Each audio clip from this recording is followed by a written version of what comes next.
علیکم السلام بی برادر.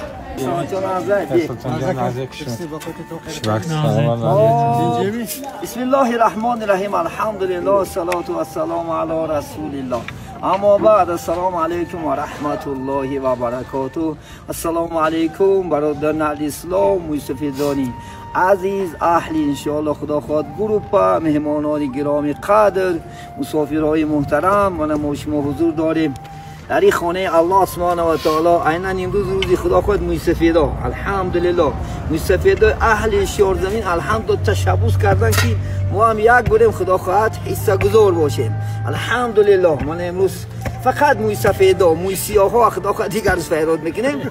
موی سفید غرد موی سفیدا رو من خدا خواهد امروز حضور دارن اهل شیرزمین اهل دوگوی مسجد بهترین فعالان مسجد الحمدلله که انسال هم باشن یک ثواب گیریم آخرت رو برای آباد کنیم. گفتی رسول الله صلی الله علیه و که دنیا مزلت الاخره میگه دنیا کیسداری آخرت است. اینجا کار میگه آنجا نخل بردار تا که شوی سرفراز از فضل غفار. اینجا میگه کار که میگه در اونجا میگه انشاءالله فایدهش در جنت بردار.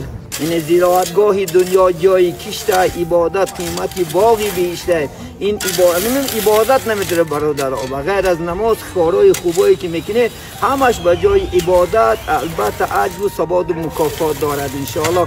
من در اینجا حدود یک مستفیدان نوشته سخن میتیم. خداوند خیلی که دامالا گفت من امروز مستفیدا میان از آقا اومده خدمت کرده سودیان خدا همین رمضان رسولگیشون شکر بیاده. یا اله العالمین و خیر الناصرین پروردگار در همین مسجد خیرات های جانی و مالی کرده سودیان.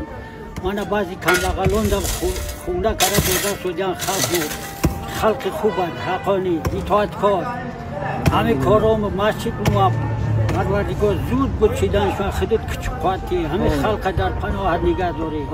یا اله العالمین و خیر الناصرین سبحان الله عدد خلقه.